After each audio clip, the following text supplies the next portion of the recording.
Bienvenidos todos, estamos en nuestra clase 13, correspondiente al 8 de junio del 2021, y estamos ya de frentón en la recta final porque esta es nuestra penúltima clase. Por lo tanto, lo que se viene de aquí en más es bastante acotado y tenemos que sacarle provecho a las últimas energías que tenemos. Me imagino que al igual que todo el mundo están tremendamente desgastados, cansados, y bueno, hay que generar una energía personal adicional en estas circunstancias para sacar este cierre de semestre adelante, ¿ya? Afortunadamente nosotros vamos bien a tiempo con todo y justamente vamos a hacer un recordatorio de lo que se nos viene a continuación. Antes de partirse con eso, quisiera saber si hay alguna situación pendiente o alguna situación emergente que haya que tratar hoy día antes de partir la clase. Profesora, ¿Sí? la semana pasada usted había dicho que para alivianarnos un poquito la carga del 22 de junio, si Sí. usted podía mover la prueba del 22, habilitarla para todo el día 23. Ah, ya, y ustedes me iban a contestar en relación a eso, Claro, porque claro. ustedes me contaron que tenían como 3 pruebas en un día. Sí, teníamos con usted y a la tarde teníamos otra prueba y aparte tenemos que entregar la guía con usted también. Ya, esa guía va a estar un poquito menos complicado porque la vamos a seccionar en dos. La vamos a partir Mm, trabajando hoy día para que justamente no se junte tanto. Por ya. ese lado vamos a tener un alivio. Y si todo el curso pretende cambiar la prueba para el 23, que eso sería un miércoles, ustedes me Sí, avisan. La única salvedad es que hay un momento en que yo voy a estar en clases, ¿ya? Entonces no voy a ya. poder estar pendiente, pero la prueba va a quedar disponible 24 horas. Yo tengo supervisión de práctica los miércoles a las 2 de la tarde, ¿ya? Y termino a las Ah, 5 de la tarde. Por lo tanto, en ese lapso yo no voy a estar visible por si tuvieran un problema en el sistema. Entonces yo ya. aconsejaría o entran temprano y entonces yo puedo resolver cualquier situación, o entran después de las 2 de la tarde y así, perdón, después de las 5 y yo estoy disponible para estar pendiente, ¿ya? Claro, lo más probable es que muchos entremos temprano porque en otro ramo tenemos que hacer una actividad práctica ese día en el horario protegido. Entonces, imagino que muchos lo harán o muy temprano o más tarde, Y el horario después de la protegido actividad. coincide más o menos con el horario de mi supervisión de práctica. Es entre un cuarto para las 2 a un cuarto para las 3. Ese es el Claro, horario yo voy a protegido. estar en plena supervisión de práctica. Ya, Claro. entonces, hagamos lo siguiente, esto tiene que ser de todos de acuerdo y nadie puede Claro, quedar claro. fuera. Por lo tanto, lo Ujú. que habría que hacer es chequear, total tenemos tiempo de aquí al 23, chequear que absolutamente todos están al tanto, ¿ya? Entonces, le vamos a pedir a la persona que está encargada, que es la Camila, que le hemos tratado de molestar lo menos posible, no sé si está la Camila ahora, o usted misma, Fernanda, si Sí, pudiera. profe, estoy presente. Ya, súper. Entonces, cualquiera de ustedes dos que se encargue de ratificar que es todo el curso el que está en esa situación, y le vamos a informar también a la coordinadora que vamos a hacer un cambio de fecha, ya justamente para alivianar. Si se hizo en otro ramo, yo me estoy basando en eso, yo nunca lo había hecho, o sea, en situaciones excepcionales sí, pero por alivianar así en este minuto yo no sabía.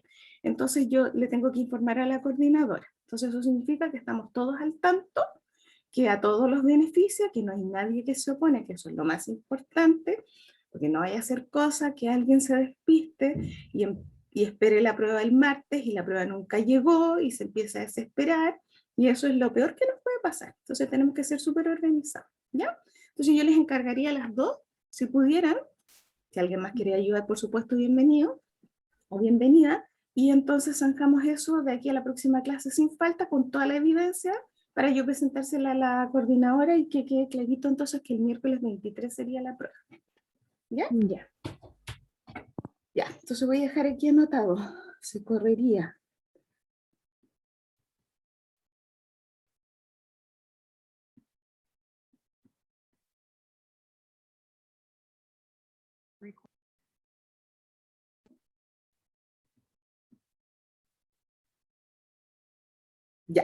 Entonces, en función de eso mismo, veamos cómo nos queda el sílabus de momento, ¿ya?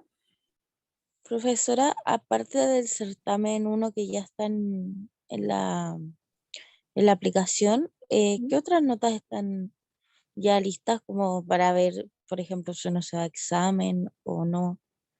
No hay ¿O hay ninguna que por la esperar sencilla tanto tiempo? razón de que, uno, nos falta el certamen 2 y dos, nos falta la última actividad de aplicación. Y la actividad de aplicación 3 se promedia con las anteriores. Y una vez que eso está, ahí recién sabemos si se exime. Ah, ya, y eso estaría ya, o sea, esta es la penúltima clase, ¿no? ¿Sí? Entonces el trabajo debería estar la otra semana ya en la última clase, ¿no? La dejaríamos para el 22 de todas maneras, pero lo seccionaríamos en dos. Miren, yo les voy a mostrar ahora. Ah, ya, bueno. Ahí estoy compartiéndoles el sílabus y las cositas en celestito en Calypso son las que yo he ido cambiando, ¿ya? Porque si ustedes van al sílabus original, esto está distinto.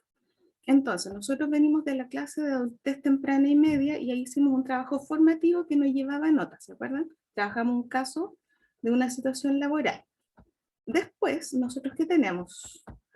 Estaríamos aquí en la clase del 8, veríamos la adultez tardía, la parte 1, y hoy día vamos a trabajar la parte 1 de la guía, que es de duelo.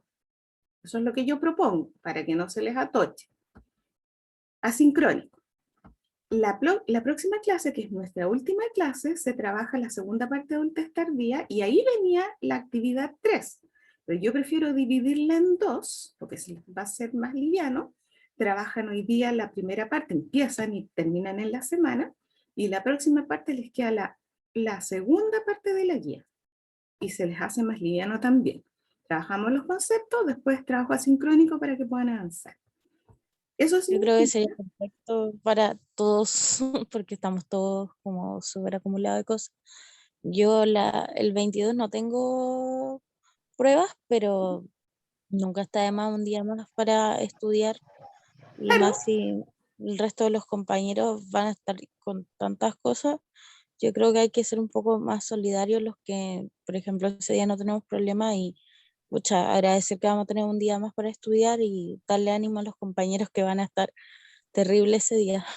súper, pues, y sumarse, si la cuestión es que esto salga lo mejor posible y con el menos estrés dentro del estrés que ya hay, ¿ya? Eso significaría entonces que van trabajando la guía de a poco y el 22 la entregan, ya la van a tener lista, porque la van a haber empezado a trabajar la primera parte hoy día y la segunda parte el 15, y no es tan terrible tampoco, y entonces el 22, esta sería la prueba que cambiaríamos.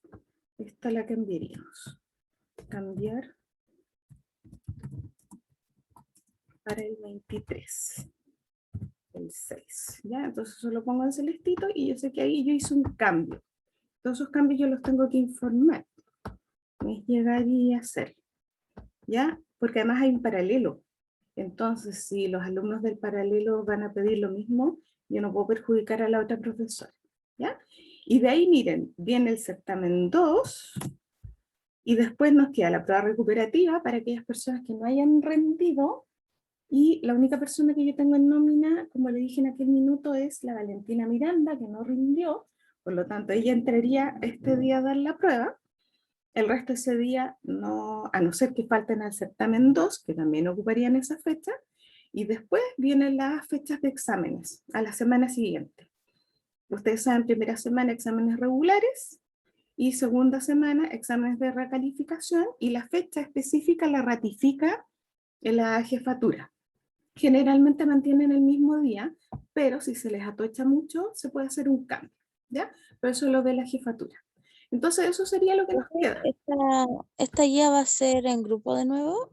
Sí, exacto, con los mismos grupos. Y si alguien llega a cambiar de grupo, tiene que avisar para que su calificación quede bien en el cuadrito que yo les presenté la vez anterior. No me acuerdo si fue la vez anterior o el anterior a la anterior, que vimos el cuadrito con los prácticos, con las actividades de aplicación que ya llevábamos, ¿ya? Fue la clase anterior. La clase anterior, ya, Sí. súper. Entonces, quedaríamos así con las fechas, para que estén todos atentos y a nadie lo pille un poco desprevenido, que se nos cierra el semestre y ya después no hay más fecha. Ya generalmente a uno después del examen de recalificación le dan 48 horas para corregirlo, y menos mal que son pocas las personas que rinden el de recalificación, el repechaje. Y después de eso, como que a las 48 horas se informan las notas, se suben al sistema y el sistema se cierra. Y ahí ya no nos permiten poner más notas, ¿ya? Entonces, por eso hay que tener las fechas súper a tiempo. ¿Ya? Y eso significa también que no hay un texto de lectura, de control de lectura para el certamen 2, justamente porque habíamos dicho, van a estar trabajando en la guía 3, para que los vamos a saturar con más información. Y ustedes luego en sus tiempos disponibles, cuando ya estén en su periodo de vacaciones, si es que quieren leer de estos textos interesantes que a lo mejor no han podido pescar, ahí, aparte de descansar, si les gusta la lectura sobre nuestra asignatura o sobre nuestra materia, ustedes ahí le dan un vistazo a las cosas que no pudieron leer contigo. ¿Ya? Eso. Estaríamos entonces de acuerdo con las fechas. Y solo quería corroborarlas. Ya, eso es todo. Así que vamos entonces con nuestra clase de hoy, que es un tema súper relevante porque nos sería extraño que más de alguno de ustedes termine trabajando con lo que históricamente se llamó tercera edad, adulto mayor, y que incluso al día de hoy ha tenido algunos cambios de nomenclatura, es decir, del cómo se habla de los adultos mayores. ¿Ya? Entonces hoy día vamos a dividir la primera parte y la segunda parte vamos a tocar los 5 temas fundamentales que según Moraleda son los propios de la adultez tardía. Vamos a seguir la misma lógica que seguimos la sesión anterior. Si hablamos de adultez temprana y media, se nos va el tema del trabajo y la familia. Y por lo tanto, esa es la realidad que la masa, el grueso de personas de esa edad, históricamente han tenido que enfrentar con sus tareas y con sus hitos. Y acá nos vamos a encontrar con un adulto mayor, que es un periodo bastante largo y que por lo tanto tiene unas connotaciones distintas en términos de hitos y tareas, que es lo que vamos a tratar de comprender. Y a eso, además, le vamos a sumar después las tendencias actuales, que lo han cambiado todo, lo mismo que ha ocurrido con las etapas anteriores. Vamos a sacar la foto, porque ahora estamos con 36 participantes. No tengo mi celular antes.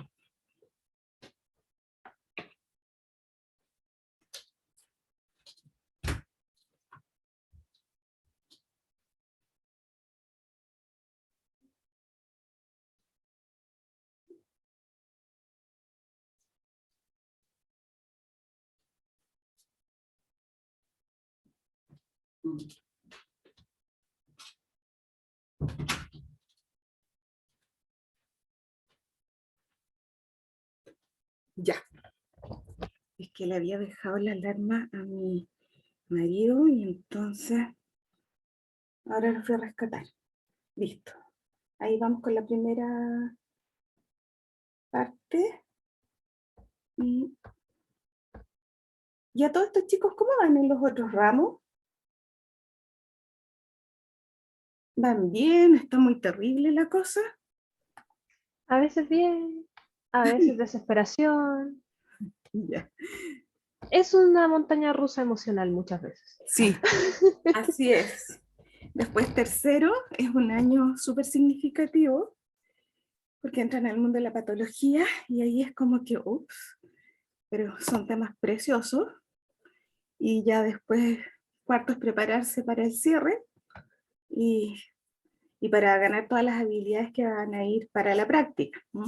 Así es que, bueno, son años pesados. Yo estoy en tercero y ayer me saqué mi primer rojo del ramo en Cuanti. ¿En qué? ¿En Cuanti? Sí, o sea, la carrera. Ya, ¿y eso tiene que ver con estadística? Sí, con estadística, el chi cuadrado, Ya. todo eso que la verdad yo no entiendo La U de nada. Manny Whitman, la ANOVA y todos Claro, esos conceptos. Ya. todo eso que no, que marcando ocupado, por lo menos tengo un 5.8 y un 6, así que ojalá que el 3.2 que me saqué Salva, no me mande, claro. no me salve. Ahora, ese ramo es relevante, ¿por qué? Porque todos los papers que ustedes lean van a venir con indicadores estadísticos y ustedes tienen que saber leer si lo que están Igual leyendo es confiable. sí sirve, si tiene la validez, la confiabilidad y todos los coeficientes que se usan, y saber leer las tablas, y para eso es el ramo en el fondo. Ahora, el que quiera después dedicarse a hacer estudios e investigaciones cuanti, que va a estar siempre atendiendo a esto, va a estar feliz. Los más matemáticos les encanta. Pero Yo no entiendo nada.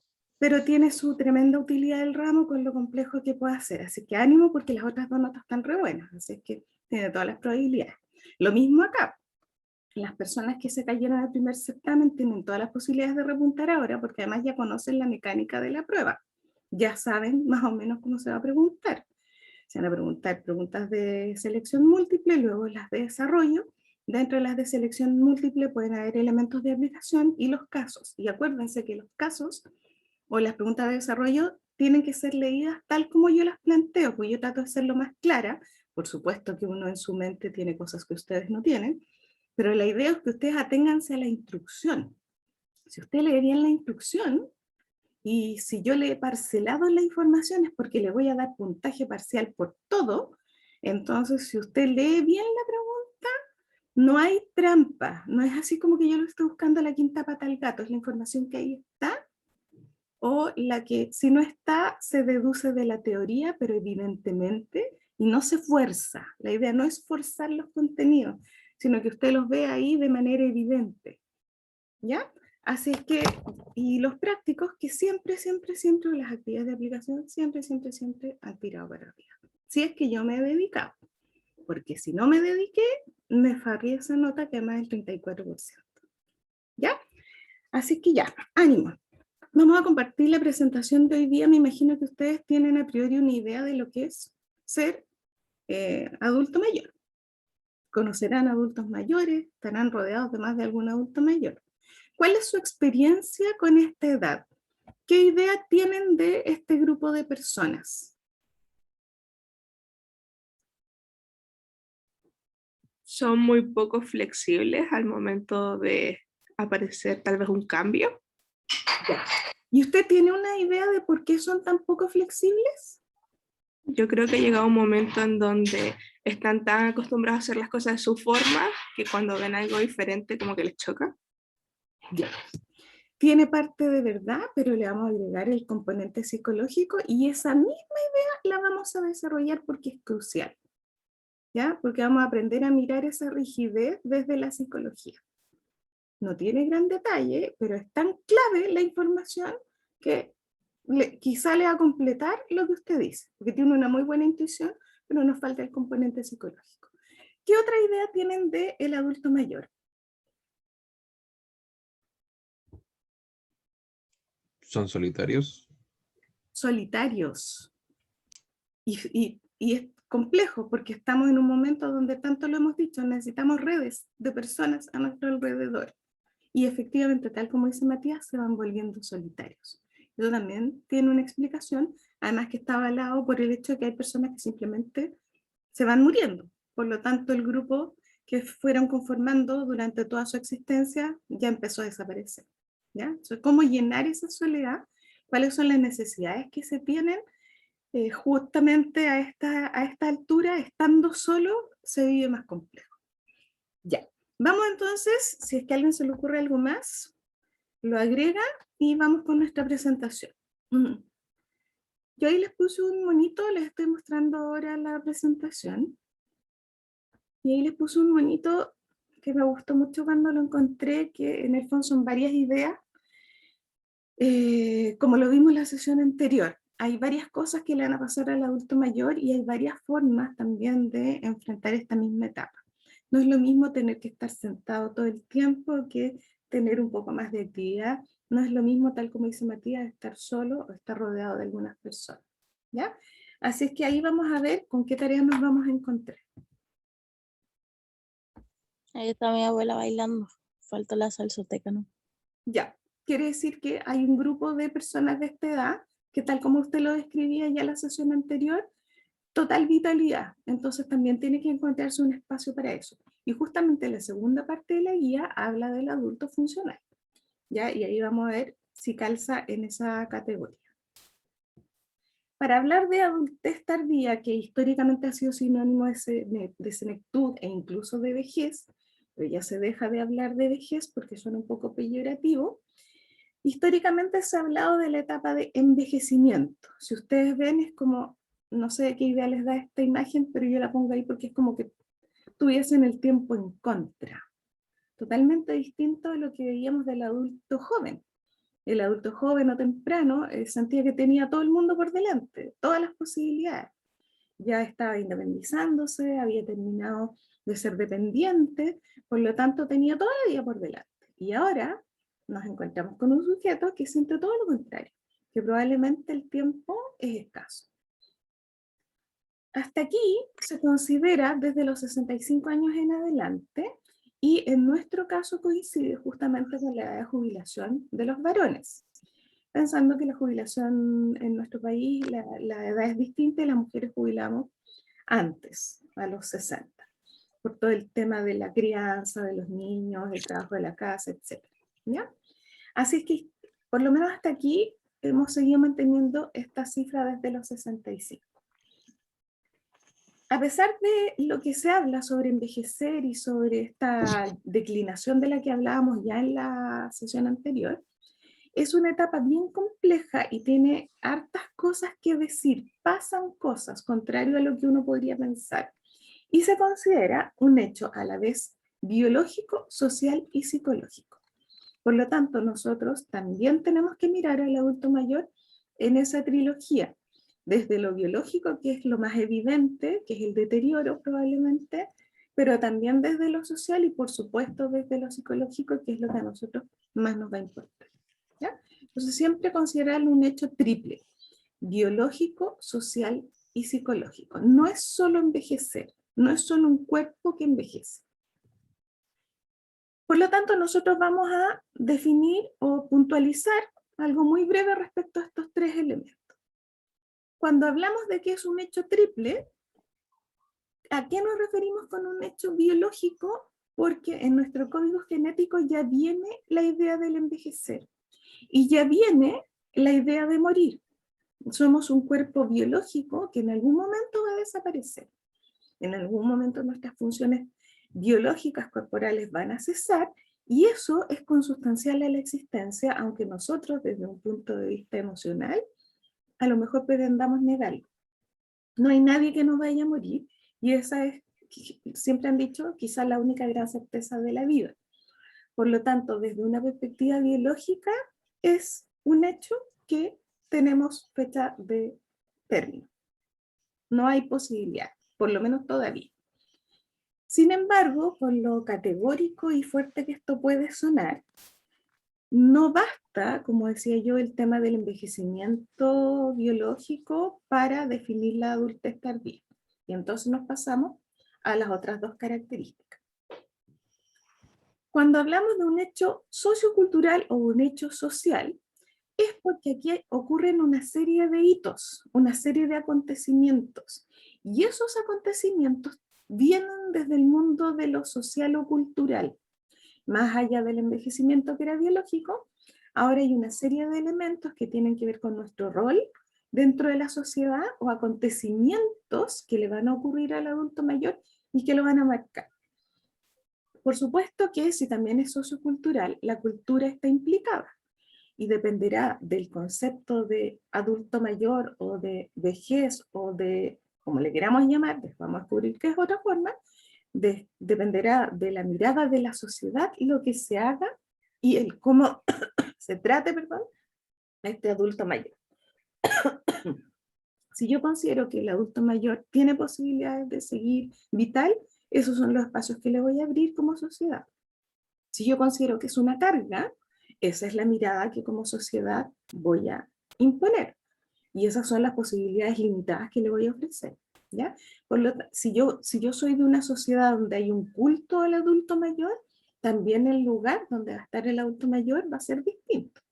Entonces todo también está teñido por elementos culturales y por supuesto por una serie de factores generacionales que van a generar distintas experiencias. No es lo mismo ser adulto mayor hoy que haber sido adulto mayor 40 años atrás o 20 años atrás. No va a ser lo mismo en el futuro, probablemente tampoco. ¿Por qué? Porque las generaciones de adultos mayores están viviendo su adultez mayor de manera levemente distinta o profundamente distintas a la anterior. Y para cerrar, entonces completamos con la mirada desde lo psicológico. Y si ya lo anterior era interesante, aquí está la médula quizá para nosotros. Porque entendiendo todos los aspectos socioculturales, entendiendo todo el tema del deterioro biológico, entendiendo todo el tema de los acontecimientos sociales que va a vivir, si hay algo en lo que nosotros podemos contribuir con mayor finura, es en el tema de la experiencia personal que tiene este sujeto. El sujeto que envejece no envejece solo como el promedio, sino que además le pasan cosas particulares que tienen que ver con los propios contenidos psicológicos de esa persona en particular. Entonces nosotros vamos a tener como telón de fondo lo que es la etapa, con las características más o menos para todos, pero no podemos perder de vista una vez más que la persona que vamos a tener al frente, que probablemente nos va a estar consultando, tiene una serie de contenidos particulares que son los que nosotros en paralelo tenemos que atender y rescatar. En el fondo, no es como que hacemos un molde y todos son iguales. Lo dijimos desde las primeras sesiones de Psicología del Desarrollo. Hay un margen de variabilidad y hay una unicidad que también tenemos que rescatar. Lo que pasa es que tenemos reglas o entendemos que hay pautas normativas que más o menos nos ayudan a entender a la masa, ¿ya? Entonces aquí va a estar probablemente lo más valioso para nosotros como psicólogos, cómo rescatamos y cómo validamos esa experiencia, esa historia de vida que cada una de estas personas va a haber acumulado. ¿Ya? Entonces tenemos ya de partida una distinción.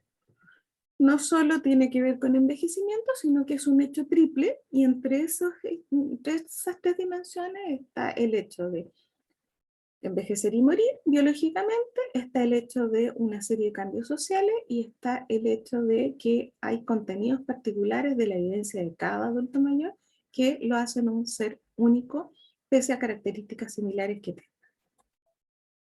Me dicen si se entiende, y si no, volvemos. Sí, se entiende bien. nomás. Se entiende, ya. Podríamos distinguir tres fases, más o menos grosso modo, si hablamos de la senectud o adultez mayor. En la primera parte vamos a tener una persona que venía plenamente activa y en algún minuto, supongamos que estaba en el mundo del trabajo, se va a encontrar con su fase de retiro. Laboral entre paréntesis, porque eso es para las personas que están trabajando fuera de la casa remunerada. Y tenemos una persona que, pese a cumplir 65 años, que es la norma, todavía se considera plenamente capaz y con todas sus facultades, que es lo que es uno de los elementos que rodea al tema del retiro. Si esto lo equiparamos a la persona mayor que no está en situación laboral y que ha estado todo el tiempo en la casa, por ejemplo, el cuidado de los hijos o el cuidado del hogar, también tenemos una suerte de retiro, porque lo más probable es que ya se hayan ido todos los hijos, que ya el ritmo familiar que se llevaba años atrás, décadas atrás, ya no sea el mismo. Por lo tanto, también podríamos pensar en la situación de retiro o el cese de ciertas actividades para esa persona que, sin salir al mundo laboral propiamente tal, tuvo una carga de trabajo enorme dentro de la casa, ¿ya? En segundo momento, estas personas que todavía se sienten vitales, capaces, con mucha energía, en algún momento podrían entrar en una involución física y empezar a aparecer áreas de deterioro generales. Y eso, de alguna manera, los obliga a abrirse a otras personas y a abrirse a la idea de recibir cierta ayuda. Imagínense el impacto de una persona que fue todo el tiempo autovalente y de pronto, por ciertas limitaciones propias de la biología, se ve obligado o se ve llamado a abrirse a esta ayuda. Una persona que fue súper independiente, que siempre hizo todo solo o sola, abrirse a recibir esa ayuda es algo que en algunos genera una cuota de resistencia. Otros lo toman muy bien, pero también hay una cuota de orgullo, también hay características de personalidad que hacen que no todos se abran fácilmente a esta ayuda. Y ya en un tercer momento, y que no ocurre estrictamente en todos, pero sí podría ocurrir, se podría dar el deterioro de la función cerebral, donde ya aparecen ciertos cuadros diagnosticados, relevantes, donde ya no hay posibilidad de estar autovalente y por lo tanto no queda otra alternativa que entregarse por completo al cuidado de los demás. ¿Ya? Entonces, esto puede ir escalando, podemos llegar hasta la fase 2, no se cumple la fase 3, pero de alguna manera sí ya no se tiene el grado de autonomía que se tenía históricamente en los años previos. ¿Ya? Abrirse a recibir ayuda es relevante. Comprender que ya solo no puedo, tengo riesgo de accidente, me puedo lesionar. También va a tener mucho que ver con cómo la familia o los que rodean a este adulto mayor se lo plantean. Si lo hago aparecer como incapacitado, si lo hago aparecer como una persona que simplemente no puede desde el déficit, no puedo esperar una tremenda recepción. Por lo tanto, hay que ser tremendamente respetuoso con los niveles de ayuda que se van dando. Importante entonces, cada persona va a vivir esto desde la mezcla que se va a dar entre su biología, los aspectos sociales y los aspectos psicológicos. Y aunque tenemos pautas generales, cada proceso de envejecimiento va a ser distinto. Todo ser humano va a tener su proceso personal y va a vivir de manera personal esta fase. ¿Qué es lo que pasaba en el fondo en la etapa anterior también? Vamos con las áreas de deterioro. En esto nos vamos a centrar porque hay, evidentemente, si la biología nos empieza a jugar en contra, evidentemente van a empezar a aparecer problemas. Y estos deterioros se van a sorprender. De lo anterior, lo que es importante, que estaba escribiendo otra cosa. Ahí, que el ritmo de envejecimiento va a ser personal, dependiendo de la mezcla entre los tres factores. Lo biológico, lo psicológico y lo social. No en todo se va a dar exactamente lo mismo. Capaz que uno esté más deteriorado en lo físico, capaz que otro esté menos valiente en lo social, capaz que otro esté más complicado en lo emocional. Capaz que hay uno que esté con las tres áreas perfectamente funcionales. ¿Ya? Entonces, todo podría variar, por eso que hay que ir al caso individual. Ya, profe, gracias. Listo. Entonces ahora vamos a las áreas de deterioro. Yo les decía que se van a sorprender que de repente el deterioro empieza antes. Ya nos sorprendimos quizá la sesión anterior, cuando dijimos ya a los 50 parece haber un inicio de involución. Bueno, si pensamos en el tema visual, esto incluso podría partir antes. Mírenme a mí nomás que tengo los lentes. ¿Qué empieza a ocurrir? Empieza en el adulto mayor una declinación de sus capacidades funcionales. ¿Cuándo estas lograron su pic más alto? En el adulto joven. Lo que dijimos, partíamos con una curva ascendente y ahora estamos en el momento descendente de la curva que históricamente se ha considerado así. Por lo tanto, nos pasamos de un adulto joven que partió con todas sus potencialidades, se estabilizó y ahora estaríamos con una declinación de sus capacidades funcionales. Ese texto de Sangüesa es el que ustedes van a tener, ¿ya? Entonces va a ser importante trabajar la próxima clase a que le llamamos adulto funcional, adulto mayor funcional. La ejecución motriz es una de las áreas que se deterioran. Aquí vamos a enumerar varias áreas de deterioro. La primera es ejecución motriz. Lo azulito es lo importante, una limitación en la velocidad con la que el sujeto ejecuta sus tareas, es decir, lentitud. ¿Estoy haciendo algo motor? Estoy más lento. Explicación. Uno podría pensar que es solo biológico. Y efectivamente hay una parte que es biológica. hay un deterioro en los mecanismos sensorio-motores o sensomotores, que es lo mismo.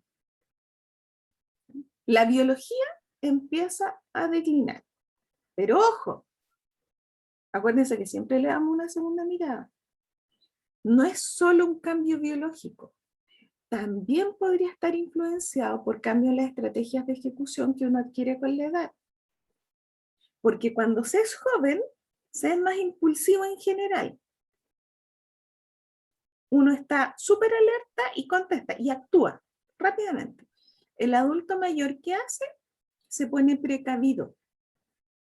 Es el hecho de ponerse precavido junto con estas limitaciones del área sensorimotora, lo que estaría detrás de esta lentitud que sería aparentemente solo biológica. No es así. Se junta lo biológico con esta actitud del adulto mayor más precavida.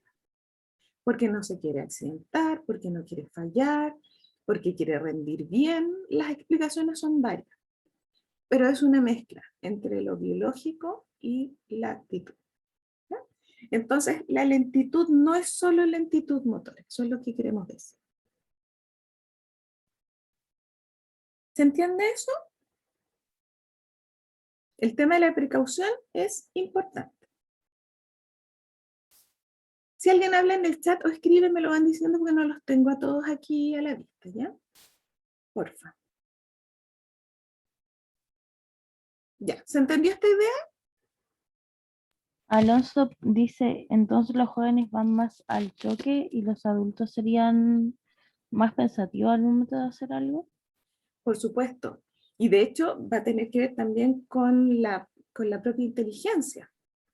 Sorprende, pero vamos a ver cómo las inteligencias van variando. No es lo mismo la inteligencia cuando soy joven que las habilidades intelectuales que yo desarrollo cuando soy adulto mayor. Y entonces la actitud del joven y la actitud del adulto mayor son las que están detrás de estos cambios. De todas maneras. Ahora, no puedo decir que todos los jóvenes van al choque, pero sí son más, llamémoslo precipitados, llamémoslo más impulsivos. En ese sentido lo digo. No se frenan mucho. Más allá de que haya un cuadro de impulsividad ya declarado, en general es tanta la vitalidad que tiene un joven que simplemente actúa, simplemente resuelve. El adulto mayor se va a demorar un poco más y no es solo por lentitud física, es porque la lentitud física, justamente por la lentitud física, le va a sumar la precaución. Entonces, no es solamente un elemento biológico. Gracias por permitir la pregunta. ¿Ya? Ejecución motriz entonces sería una de las áreas posibles de desarrollo. Después ustedes en sus ramos de biología van a profundizar en esto. ¿Ya? ¿Qué está pasando en los circuitos, etcétera? ¿Qué está haciendo que estas personas estén más lentas? Segunda área de deterioro evidente, por eso les habla yo de mis lentes. Se dan dificultades en la percepción visual y entonces está el clásico problema de la vista. Esas dificultades se pueden dar a nivel estructural o a nivel funcional. Acuérdense, estructura, el qué es, cómo está compuesto, el funcional es cómo funciona. A nivel de estructura, yo les decía que es sorprendente, los cambios ya vinieron más o menos a los 40. Mis lentes, por ejemplo, son de presbicia. A mí a los 40 me pusieron estos lentes. Yo veo todo borroso cuando leo. Si me pongo los lentes se aclara todo. Pero tengo una visión súper buena para todos los demás. No es cansancio visual, nada. Es factor edad, más o menos entre los 35 y los 40. ¿Qué se empieza a afectar? La visión de lejos, la sensibilidad al destello, la percepción binocular de profundidad y la sensibilidad al color. No todas necesariamente a la vez, pero sí son elementos más bien estructurales. ¿Sí? Y respecto a la función del ojo, esto es un poco posterior y es más grave o más relevante. Entre los 55 y los 65 por afectación de la retina y del sistema nervioso central. En el sistema nervioso se afecta la sensibilidad a los cambios de tamaño del campo visual y las cantidades bajas de la luz. De ahí que se exige entonces, por ejemplo, para conducir, una renovación o un examen médico visual en muchos casos del adulto mayor, porque se asume que ya desde los 40 potencialmente su ojo no está en las mismas condiciones que el ojo de un joven o de una joven, a no ser que ese joven haya tenido una enfermedad de base, eso es otro cuento. Pero la población promedio, cuando uno es joven, tiene muy buena vista. Y de pronto llegan los 40 y esto uno se da cuenta que empieza a cambiar. Entonces se tienen que tomar todos esos resguardos, porque si yo me pongo a manejar y tengo dificultades de este tipo y no puedo hacer bien el ejercicio del cambio de foco de profundidad, entonces yo puedo chocar el auto de adelante. Por lo tanto, esto impacta todo lo demás. Entonces, también tenemos cambios en la percepción visual. ¿Se entiende? Cambios a nivel estructural, cambios a nivel funcional, algunos empiezan más temprano, otros con fuerza más o menos justo coincidiendo con la edad del adulto mayor. De avanzar. Hay cambios también en la percepción auditiva y se hace evidente sobre todo en algunos adultos mayores cómo hay cambios y un progresivo deterioro que tiene que ver con lo que está pasando adentro del oído, no a nivel superficial, y que tiene ya una connotación nerviosa, es decir, hay algo en el sistema nervioso central que o el órgano está dañado, y entonces la señal no está llegando adecuadamente al sistema nervioso central, y entonces viene el tema de los audífonos. Y aquí es importante detenerse, porque por supuesto que para nosotros no solo es el tema funcional de cómo el adulto termina oyendo en términos físicos, porque las ondas sonoras son físicas, entonces aquí hay un ejercicio físico que se transforma en señal eléctrica, va más allá de eso, y para nosotros es tremendamente importante cómo esto afecta a la comunicación interpersonal, porque empieza todo el tema de que el adulto mayor grita, lo retan porque grita. El adulto mayor no escucha, le dicen, ay, por ejemplo, abuelo, de nuevo te tengo que repetir lo mismo. Y entonces, ¿qué ocurre? La persona se empieza a retraer. La persona, para no pasar vergüenza, para no ser menoscabado, para no ser retado, para que no le estén representando todo el tiempo, simplemente la persona evita el contacto. Y si ustedes se fijan, lo que decía Matías, son personas más solas. Imagínense el mundo de una persona que no era sorda y que empieza progresivamente a dejar de oír. El cambio en su relación con el mundo es enorme. Restarse de las comunicaciones a las que siempre accedí, no poder escuchar lo que los otros hablan, sentirme marginado o que me reten porque hablo muy fuerte o porque no escucho, es tremendamente devastador. No sé si totalmente equivalente al de una persona históricamente sorda, ¿ya? Porque los sordos aprenden su propia lengua, tienen esa herramienta por lo menos.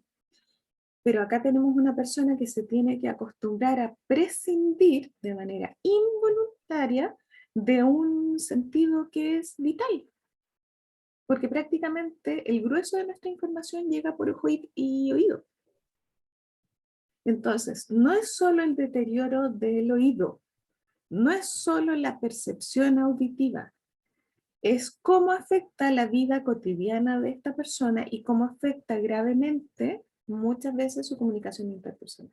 Por lo tanto, habrá que buscar la forma de que este adulto mayor no sea dejado de lado, que se desarrolle paciencia con este adulto mayor, que no tiene otras posibilidades porque simplemente la señal no le llega. Las audiometrías van mostrando el daño progresivo. Y cómo entonces una persona en el lapso a lo mejor de 2 o 3 años empieza a perder proporcionalmente la audición de manera, no digo exponencial, pero de manera creciente, ¿ya? Así que es un tema tremendamente importante porque muchas veces las familias no lo viven con alto estrés o de frentón no se dan cuenta de de las repercusiones que tiene estar aislando a este adulto mayor. ¿Ya? Por supuesto que también nos va a afectar o nos va a importar a nosotros como psicólogos pensar qué pasa con las funciones mentales. Y aquí vamos a entrar entonces en el tema de la evaluación de la inteligencia, que después verán ustedes en sus ramos de psicometría y habrán visto también algo en procesos psicológicos.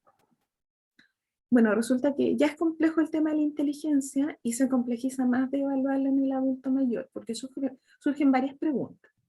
Y lo primero que uno tiene que tener en cuenta es que hay problemas metodológicos asociados a esta evaluación. ¿Por qué?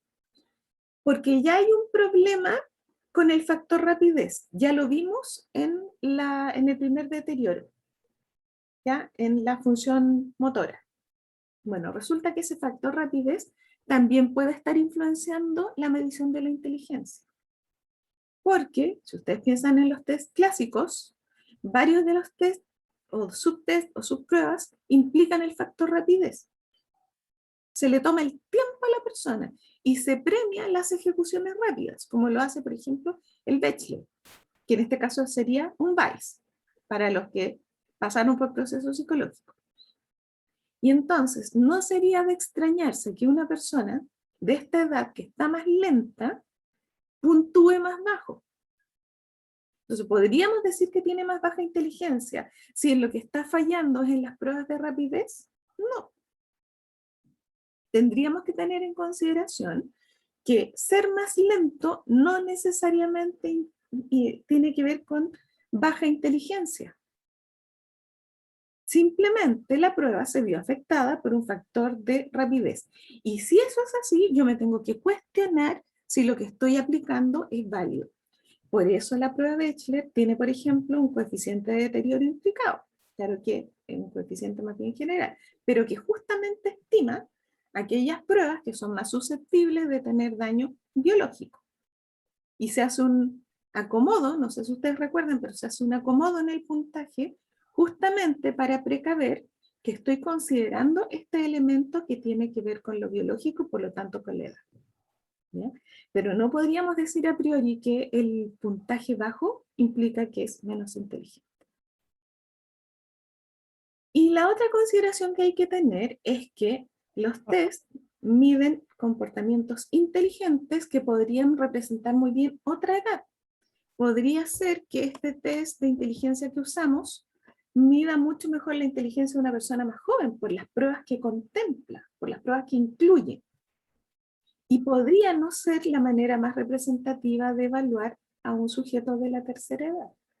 Entonces uno debe cuestionarse, y para eso tiene que recibir formación suficiente, uno debe cuestionarse si efectivamente el resultado que está entregando es válido, porque acuérdense que la validez significa que mida lo que tiene que medir. Si yo estoy midiendo inteligencia y mi resultado es de rapidez, no estoy midiendo lo que tengo que medir. Si mi test es de inteligencia y estoy midiendo comportamientos inteligentes del joven, mi test no está midiendo lo que tiene que medir. ¿Ya? En el fondo, sendas consideraciones para la evaluación de la función mental. Entonces habrá que recurrir a pruebas específicas, para eso están los geriatras, los neurólogos y los propios psicólogos que se dedican a la medición de adulto mayor, justamente para incorporar en la batería de evaluación aquellos elementos que permitan estimar lo que tiene que ver con el adulto mayor y que no esté cruzado netamente por el factor biológico. ¿Sí? Ahora, ¿cuándo se deteriora en general el puntaje de la inteligencia? Los autores históricamente han dicho que es más o menos entre los 75 y los 80 en adelante. ¿Ya? A no ser que haya un cuadro precoz. Pero sumando y restando, más o menos el deterioro empezaría entre los 75 y 80, es decir, que no deberían puntuar demasiado distinto a una persona menor. Lo que nos dice entonces, corolario de todo esto, resumen de todo esto, ¿difiere la inteligencia del adulto mayor de la inteligencia de la persona más joven? ¿Pregunta para ustedes? con todo lo dicho, ¿difiere demasiado la inteligencia del adulto mayor de la del adulto más joven o simplemente hay que tener ciertas consideraciones? Yo creo que más que nada es las funciones motoras y obviamente la lentitud ya que está con la edad, pero no sé si en sí lo que es inteligencia, yo creo que simplemente la capacidad de respuesta, pues. Ya, por lo tanto no diferiría mucho. Solamente habría que tener en cuenta estos elementos. Me estoy girando porque estoy muerta de frío, me voy a poner un chaleco. ¿Coincide el resto con lo que dice la Michelle González? Sí, profe. ¿Sí? Entonces, Sí, profe.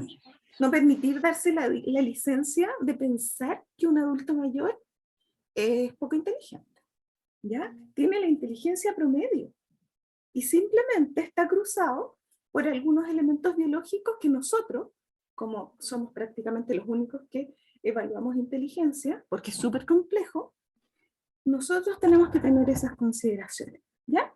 Así que formarse muy bien, si les toca trabajar con adulto mayor, informarse muy bien para que su resultado de la prueba de inteligencia, que eventualmente le apliquen, sea válido. Entregue y mida lo que tiene que medir. ¿Qué dice Bechler? Justo hablaba yo de él. Dice que hay que hacer una distinción. Cada etapa tiene su mérito en términos de la inteligencia. Aquí se lo subrayé, lo más importante. Básicamente el joven y adulto puntúa muy bien en la resolución de problemas nuevos. ¿Ya? Una persona joven va a tener estrategias, va a tener capacidades, habilidades para resolver, va a poder unir muchas cosas y va a resolver probablemente con mucha facilidad un problema a pesar de que sea nuevo. ¿Cuál es la gran fortaleza del adulto mayor? Resolver situaciones que ya conoce bien o sobre las que posee experiencia, que también son parte del comportamiento adaptativo. También son parte del comportamiento inteligente. Como decía la Michelle, yo creo que es la capacidad de adaptarse, tal cual. Entonces, cuando soy joven, tengo mejores habilidades para problemas nuevos, pero cuando soy más viejo, tengo más habilidades para aquellos problemas sobre los que ya tengo experiencia. Entonces, ¿por qué no medir ahí?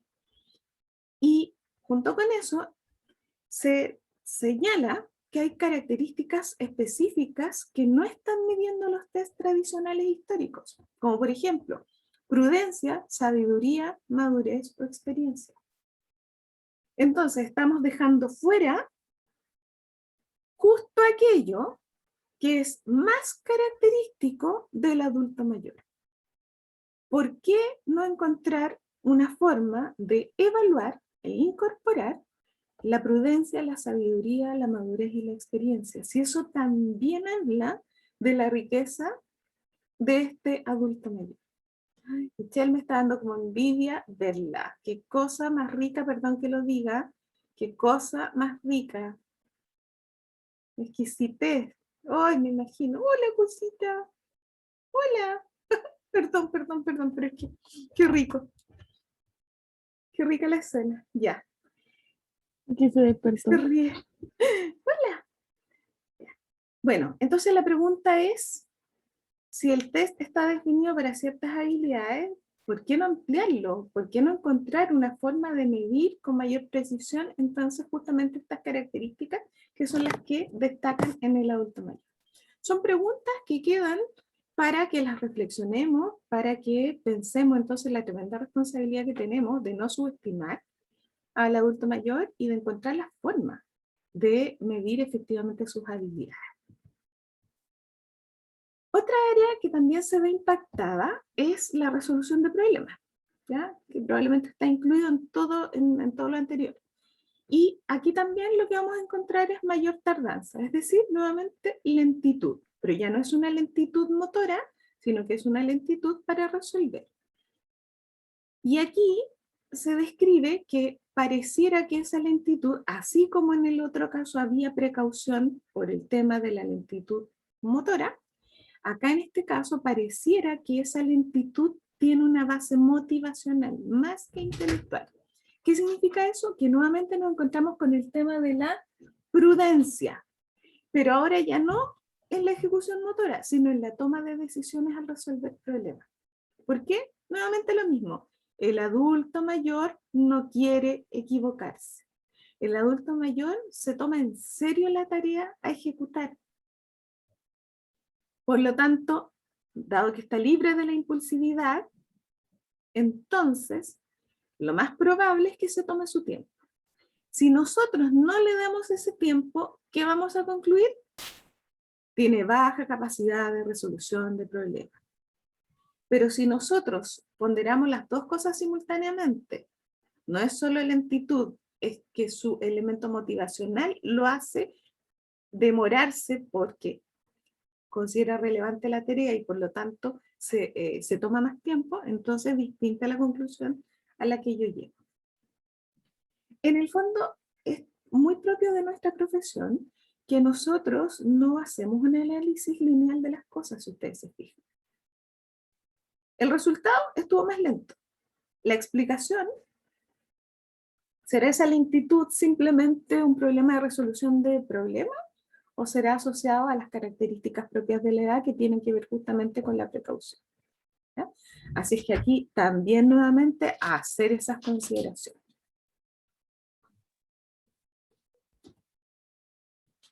Supongo que estaban echando de menos esta área, que es el deterioro de la memoria. Y entonces, ¿qué vamos a decir? También vamos a encontrar diferencias. Uno podría pensar que el deterioro de memoria es consustancial a la adultez mayor, sí, en gran medida. Pero, especificaciones. A nivel de laboratorio, se puede comprobar eso. ¿Por qué? Porque le ponemos tareas específicas. Específicas con las que no está probablemente muy familiarizado. Lo más probable es que aparezca con déficit de memoria. Pero, si lo ponemos frente a una tarea significativa, familiar, con la que está familiarizado, a la que está acostumbrado, lo más probable es que ese deterioro de memoria sea menor. Entonces también habría que tener esa consideración. Lo estoy exponiendo a una situación nueva, artificial, poco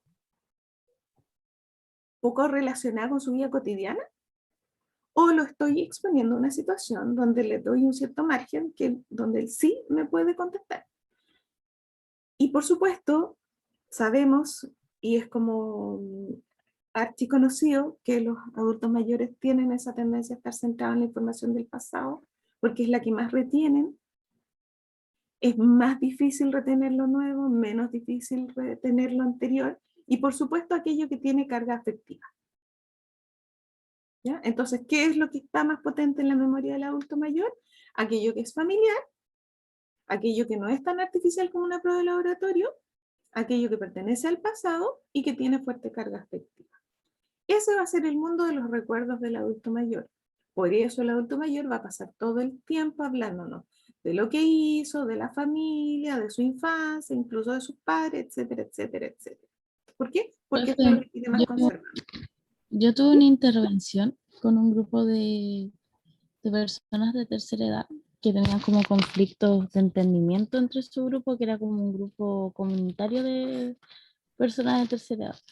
Y una de las intervenciones que hicimos como para tratar de lograr como que se conocieran más o quizás se asemejaran mejor fue el sacar recuerdos de cuando eran más jóvenes, por ejemplo, cosas significativas.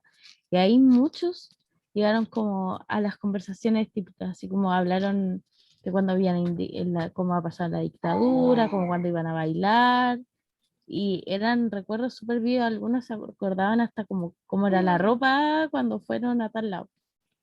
Exacto. Y fue súper significativo igual porque eso yo recuerdo de toda la intervención que hicimos, fue como lo más, digamos, como efectivo para que ellos se pudieran relacionar mejor entre ellos, porque se empezaron a conocer mejor y tomaron este como lazo afectivo que tenían sus recuerdos para formar una mejor como comunidad. Y al final, en realidad, por lo menos en ese trabajo logramos nuestro objetivo. De hecho nos tejieron poncho y gorrito la última vez que fuimos.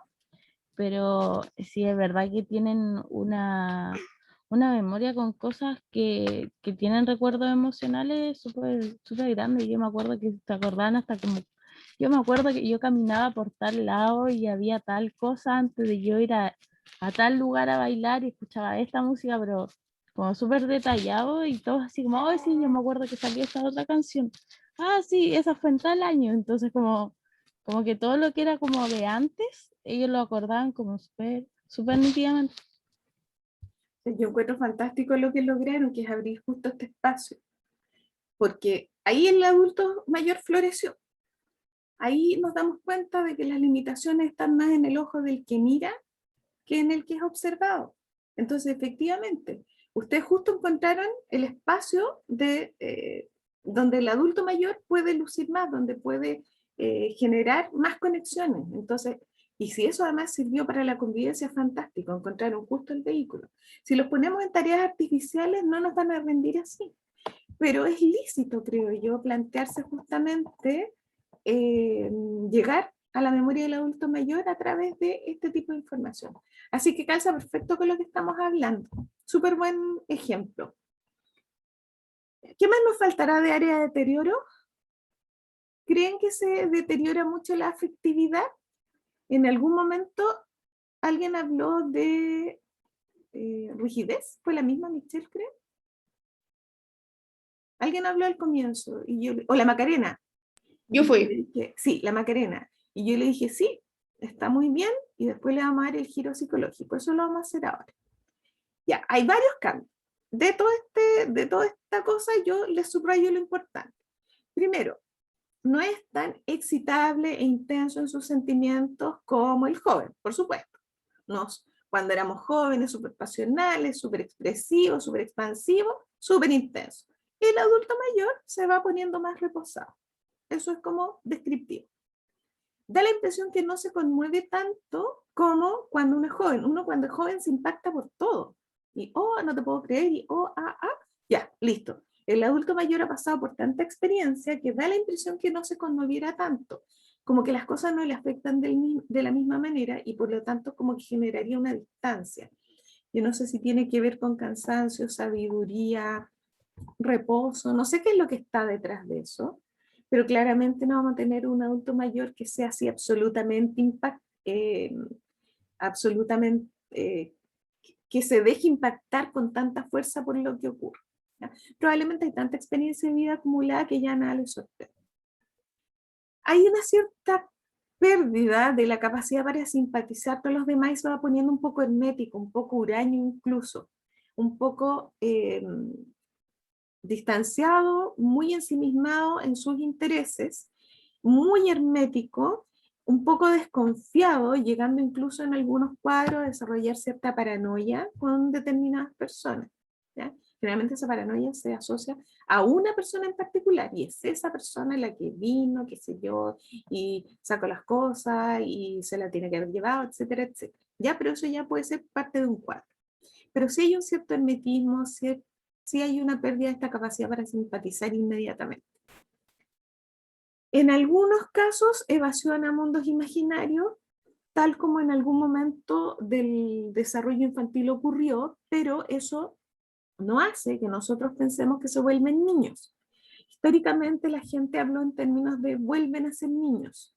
Parecía que era muy similar, sin embargo, desde las miradas más recientes, sería un poco vejatorio hacer eso. El adulto mayor no es un niño. El adulto mayor es un adulto mayor con sus características de adulto mayor. O sea, esos vicios históricos de, no, si está como un niño, eso significaría menoscabar de alguna manera, eso es lo que se plantea, significaría menoscabar la dignidad que tiene la edad. Y ya nos dijo Baltes en su minuto, no hay una etapa más importante que las otras. Todas las etapas son importantes y hay que respetarlas en su mérito, ¿ya? Por lo tanto, esas comparaciones históricas de que los adultos mayores son los que vuelven a ser niños, ojalá erradicarlas y darle la dignidad a su edad tal cual. ¿ya? Y que tiene que ver con los procesos involutivos que hemos estado analizando. También puede ser que se ponga un poco irritable, desconfiado, que tenga una cierta pérdida del control de impulsos, no en el sentido de la impulsividad juvenil, sino en el sentido de simplemente tener ciertas reacciones de enojo, de molestia o de irritabilidad. Y a veces eso hace que sea un poco difícil la convivencia, ¿ya? Y por lo tanto, de la misma manera que lo planteamos para la sordera, lo mismo, que el medio que lo rodea sea suficientemente respetuoso y suficientemente paciente con la nueva realidad que está enfrentando este adulto mayor, ¿ya?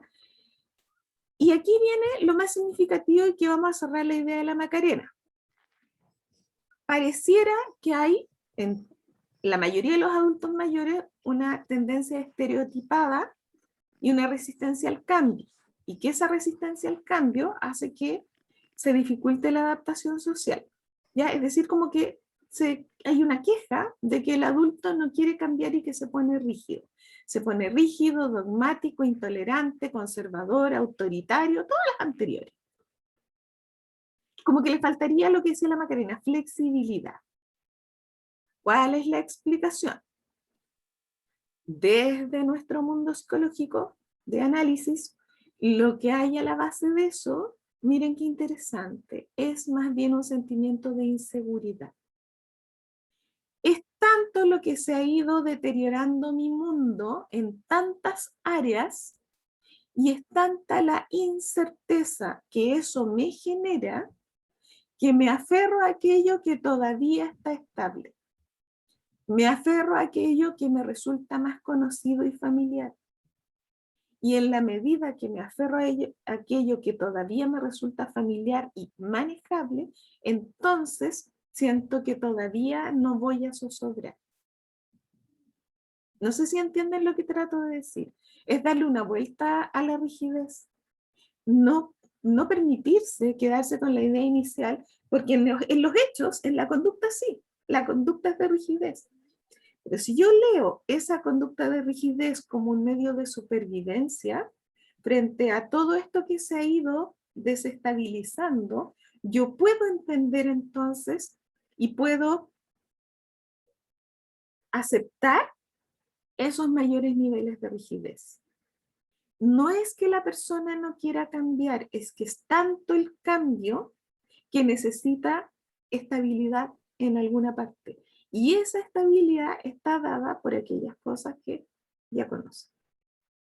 Y entonces me aferraré a lo conocido, porque todo lo demás no lo puedo manejar.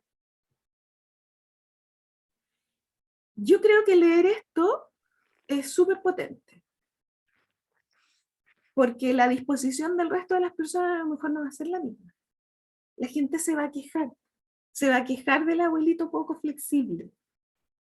Pero si uno entiende que desde dentro hay una sensación de inseguridad que se está tratando de paliar, que se está tratando de moderar con aquello que todavía me hace sentir seguro y estable, entonces yo dejo de mirar a ese adulto mayor de modo crítico y empiezo a entender que yo necesito contribuir a esa sensación de seguridad.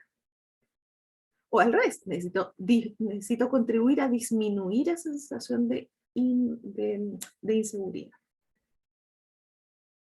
Y esto, para el trato con el adulto en los centros de salud, en los lugares donde se van a hacer los trámites, porque de lo contrario, entonces le estoy pidiendo que se desajuste en aquello que todavía lo está manteniendo más o menos con una cierta cohesión interna. ¿Ya? Entonces el mensaje hacia el adulto mayor que no sea de un juicio negativo hacia su forma de actuar. Entender que al revés, yo tengo que respaldar y tengo que apoyarlo en esa forma de actuar. Aunque para mí, generación más joven, para ustedes, sea molesto. Hace una consulta, Ujú. hablando de que yo tengo un interés personal. Las personas de tercera edad que no aprendieron a leer y escribir, ¿sería más difícil en esta etapa de su vida enseñarles? ¿Debería ser como buscar una forma especial o alguna institución especial? Lo Para... desconozco. No conozco a nadie que esté instruyendo a adultos mayores de esta edad. Habría que averiguar, por ejemplo, con las personas del área de la educación, cuáles son las estrategias que ocupan. ¿Mm? Porque si ya no estamos haciendo el símil con el niño, entonces eso lo dejamos fuera. Entonces estamos pensando con qué estrategias particulares podríamos llegar a algo así y qué posibilidades hay, qué experiencias hay. Pensando en lo que decía Feuerstein, que la modificabilidad cognitiva es permanente, debiera haber una forma. Pero yo desconozco si hay un método, desconozco si hay una experiencia. Pregúntenle al profesor o profesora de aprendizaje. ¿Tienen aprendizaje? Me dijeron el segundo semestre. Yo no. Ya. Segundo semestre, porque ahí también se va a abrir un mundo, la pedagogía no solo centrada en los niños, sino también la pedagogía centrada en la persona que ya tiene más años. Yo voy a ver si, voy a averiguar con unas colegas que tengo psicopedagogas, a ver si me dan alguna respuesta, ¿ya? Ya. Y ahí compartimos esa información. Yo les diría, chiquillos, que para mí esta es la lámina. Si usted me pregunta a mí, lo que yo quisiera que usted rescatara del adulto mayor es esto. ¿Cómo nosotros ayudamos a que esta rigidez aparente y molesta sea comprendida, sea releída de una manera distinta que nos permita encontrar un trato más digno hacia el adulto mayor? ¿Ya? Una ¿Sí? consulta. ¿A qué se refiere con tendencia a redundar en sus sentimientos estereotipadamente? Siempre habla de lo mismo y siempre redunda, vuelve una y otra vez a lo mismo. Y eso irrita a las personas. Y la forma de pensar es siempre igual, no se abren a lo nuevo. Entonces es como que, no sé, estos cambios de la juventud actual, así como, qué cosa más terrible, pero ¿cómo puede ser así? En mi época no se hubiera permitido. Yo me acuerdo una vez un adulto mayor, lo sacamos a recorrer, y en la carretera de Santiago a Viña, yo vivía en Viña en esa época, él decía, ¿cómo tanta gente, habían unos puestos, me acuerdo, en el camino, cómo tanta gente esto deberían prohibirlo? O tantos letreros, esto deberían prohibirlo. Y a esta hora la gente debería estar en su casa. Y no deberían permitir que la gente esté circulando ruta 68, 8 de la noche, no permitir que la gente esté circulando hasta ahora. ¿Por qué? Porque en su mundo la gente era mucho más conservadora, los horarios eran otros, y esta cosa de tanta parafernalia en la calle, tanta luz, tanto letrero, le parecía inconveniente. En el mundo de hoy, donde nosotros estamos rodeados de publicidad, luces de neón y estas pantallas que se prenden, se apagan, les baja información, qué sé yo, a nosotros no nos sorprende. A eso me refiero yo, una forma estereotipada de funcionar. Volver siempre a lo mismo, hacer siempre las cosas de la misma manera y no abrirse a la novedad. ¿Qué es la crítica que también le hacían, si ustedes se recuerdan, los adolescentes a los padres? Acá, el adulto mayor, como esto se escapa de lo que él conocía, le genera resistencia, ¿ya? Y vuelve estereotipadamente, repetitivamente, sobre lo mismo. A eso se refiere. Ya. Finish. Nos llegamos a la actividad parte 1. Antes que eso, quiero saber si hay dudas de lo anterior, porque en el fondo, ¿qué vimos hoy día? Áreas de deterioro, para introducir el tema. Próxima sesión vamos a ver los 5 grandes temas de la adultez. ¿Hay dudas respecto a lo señalado? No, profe. No, profe. Ya. Vamos con la actividad de aplicación. Yo les voy a mandar la actividad completa al aula virtual, pero la dividí en 2. Para la parte 1, que es esta sesión, vamos a hacer lo siguiente. Vamos a tener un texto de Kubler-Ross que es clásico, que tiene que ver con el duelo. ¿Por qué? Porque en la próxima clase vamos a hablar de la inminencia de la muerte, que es un tema que hay que tratar igual. Y entonces, para que ustedes tengan algún antecedente, a pesar de que no es solamente preparación del adulto mayor, sino el duelo frente a cualquier pérdida potencial, vamos a tomar este texto, yo se los voy a enviar al aula virtual, está el texto completo, y ustedes van a buscar hasta la página 29 y van a responder 3 cosas. ¿Qué se dice en el texto sobre el duelo posterior y el duelo anticipatorio? ¿Ya? Hay una pequeña diferencia que es bastante obvia entre lo que es un duelo posterior y anticipatorio, pero después el texto describe básicamente el duelo anticipatorio y hace las diferencias. Y luego van a responder cuál es la lógica de las etapas del duelo según los autores. ¿A qué me refiero con la lógica? Si ustedes se percatan, yo uso harto este concepto y lo introduzco en las pruebas, a veces. Si yo tengo un modelo, más allá de conocer el modelo, yo miro cuál es la lógica del modelo, ¿ya? Supongamos, el ciclo de Baltes no nos muestra etapas. La lógica del ciclo de Baltes es una declaración de principios en torno al desarrollo, donde decía lo que yo citaba hace un rato. No hay una etapa más importante que la siguiente, todas las etapas están cruzadas por factores culturales, etcétera, etcétera. No hay etapas propiamente tales, pero la lógica es cuáles son los principios que orientan el desarrollo. A eso me refiero yo con la lógica, ¿ya? Si yo pienso en la teoría psicoanalítica, por ejemplo, del desarrollo, ¿cuál es la lógica? La lógica es por dónde va pasando la libido.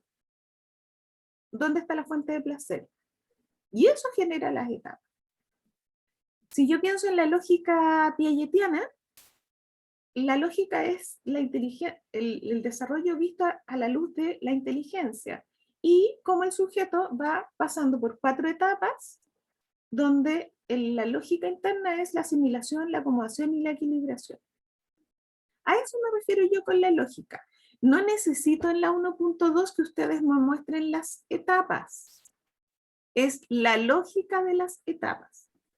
Y en la 1.3, ahí sí que hay que explicar las etapas.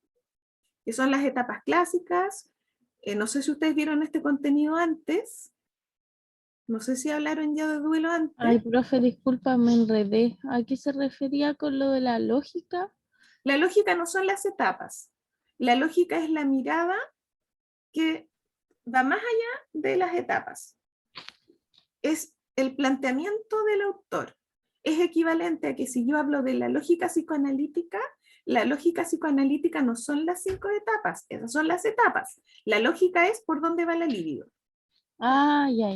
¿Ya? Perfecto. Ya, La lógica de Baltes no son etapas, es cuáles son los principios inspiradores del desarrollo. Es distinto. Acá también hay una lógica que la plantean los autores. Y luego entramos a las 5 etapas, que son las etapas clave, las clásicas con sus elementos centrales. ¿Ya? ¿Por qué? Porque muchas personas en este periodo van a enfrentar las pérdidas. El potencial de enfrentar pérdidas es enorme. Por lo tanto, cómo se trabaja esa pérdida antes, cómo se trabaja esa pérdida después, es lo que está en el tema del duelo posterior y duelo anticipatorio. La lógica es cómo ellos conciben el modelo. Y las etapas son las etapas, con sus elementos centrales. ¿Ya? Profesora, ¿Sí? tengo una duda. ¿Esta primera parte de la guía se trabaja y se entrega hoy o durante el día se puede entregar? No, la entregan el 22 de junio. Lo que van a hacer es ocupar el tiempo de ahora para adelantar, para que no tengan que trabajar la guía completa la próxima semana. Entonces ahora nos separamos, vamos a hacer trabajo asincrónico, ustedes se organizan en grupos, como siempre, y empiezan a avanzar con esta parte. Muchas gracias, profe. Porque la segunda parte de la guía va a venir, yo ya la tengo preparada, va a venir la parte 2, todo lo que vamos a ver la próxima semana, que es larguito, bueno, tampoco es tanto, y ahí vamos a ver la parte 2, y en la parte 2 vamos a hablar de el adulto funcional. Y ahí yo voy a dar otras indicaciones. Estas van a ir igual ahora, al aula virtual les voy a mandar las instrucciones completas, pero acuérdense que esta parte se trabaja en la siguiente sesión. ¿Ya? Entonces me voy a salir de aquí y les voy a mostrar la pauta de trabajo. A veces no lo estoy compartiendo. De nuevo.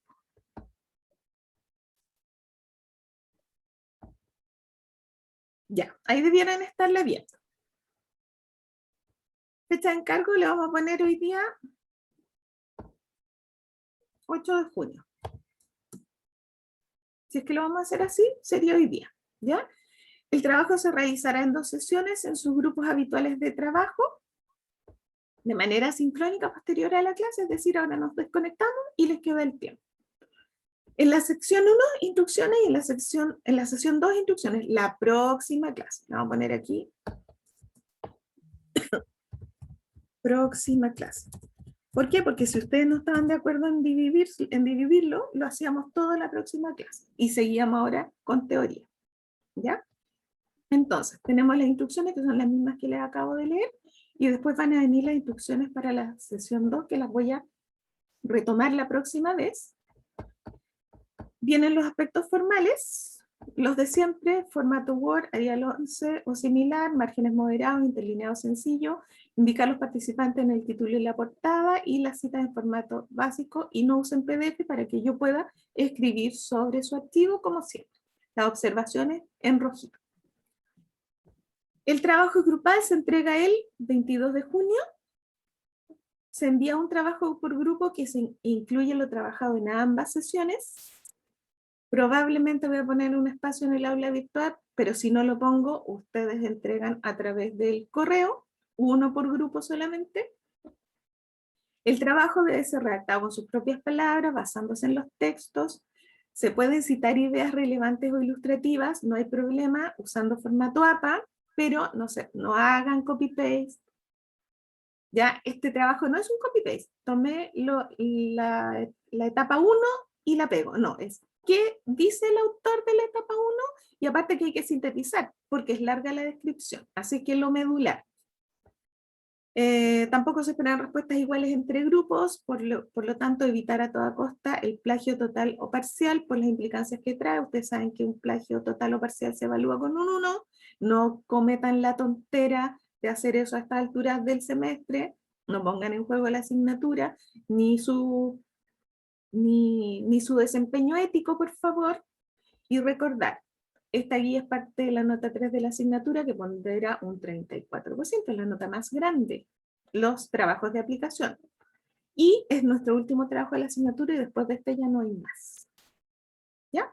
Esto, si es que no hay nada más que cambiarle, yo se los voy a subir ahora al aula virtual. Y les voy a subir el resumen de la parte de hoy. Nos separamos, ustedes trabajan, y luego entonces la próxima clase trabajamos los 5 temas más relevantes según moralidad de la adultez mayor, y terminamos con el trabajo, la parte 2, la parte de adulto funcional. ¿Ya? La Mariela pregunta, profe, una pregunta, ¿esta primera parte de la guía se realiza y manda hoy? Ya, lo que habíamos dicho. No. Se empieza a trabajar le pregunté antes. Sí. Sí. Ya, se trabaja entonces a partir de ahora, se entrega el 22. Recomendaciones: aprovechan el tiempo, porque así como me escribieron su semana del 22, yo partiría trabajando ahora mismo, y porque ustedes pueden tener la tendencia, lo dejo para después, no lo hagan. Trabajen ahora, dense un ratito, una media horita de descanso, júntense después con el grupo y avancen. ¿Ya? Profe, yo había preguntado en el grupo, o sea, en el chat, pero no estoy segura, en el certamen 2 que viene ahora, si no me equivoco, ¿Sí? ¿qué vendría entrando? ¿Desde qué materia? Como para empezar empezar a estar mirando. Deje revisar, porque yo tengo anotado acá. En el certamen incluimos hasta niñez.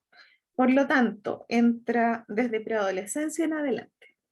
Preadolescencia, adolescencia, juventud y adultez. Ya, muchas gracias. Mismo formato, selección múltiple, preguntas de desarrollo, leer bien los casos, yo lo voy a recordar sí en su minuto, leer bien los casos porque no hay preguntas capciosas. La información siempre está, ¿ya? Es cuestión de leer bien. Ya pues chicos, entonces en unos minutos les mando esto, el video se va a demorar un poquito en general como siempre. Si no hay dudas, si está todo claro, entonces avancen en trabajar para que no se les junte todo en la semana del 23. Me responden de aquí a la próxima clase lo de que todos los alumnos del curso están absolutamente al tanto con el cambio de fecha al 23.